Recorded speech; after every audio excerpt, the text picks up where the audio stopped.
Барыгызга да ассаламу алейкум.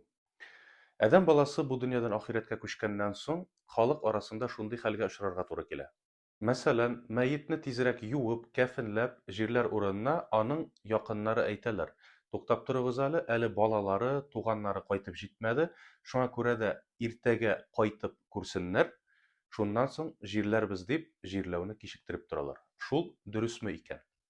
Пәйгамбәребез Мухаммад саллаллаһу алейхи ва саллям Бухари хәдисләр җыентыгында 1315-нче хәдистә әйтә: "Мәетне тизрәк җирләргә ашыгыгыз.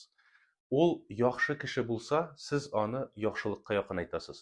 Әгәр дә яман кеше булса, сез үзегезнең җилкәләрегезне яманлыктан тизрәк азат кылырсыз". Хәдистән аңлаганча, мәетне тизрәк җирләргә кирәк икән. Чөнки беренчедән бу Пәйгамбәребез саллаллаһу алейхи ва саллямның боерыгы.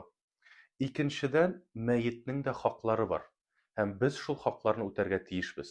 Һәм ул хакларга мәетне тиешле рәвештә, дөрес итеп динебез буенча юу, кәфенләү һәм зиратка алып барып җирләү икән.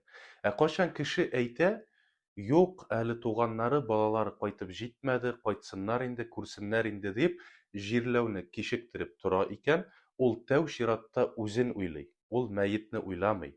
Шуңа күрә дә без мәетне хөрмәт итәбез икән, аны тизрәк көттермичә юып, кәфенләп җирләргә кирәк.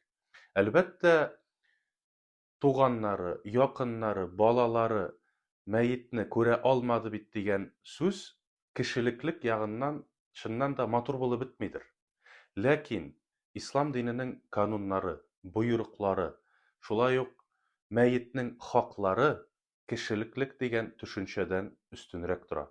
Шуңа күрә дә шушы мизгелдә без тәү чиратта үзебезне уйлап түгел, мәетне уйлап, аның хакларын уйлап, тиешленчә дөрес рәвештә динебез буенча аны юып, кәфенләп җирләргә ашыгырга тиешбез икән.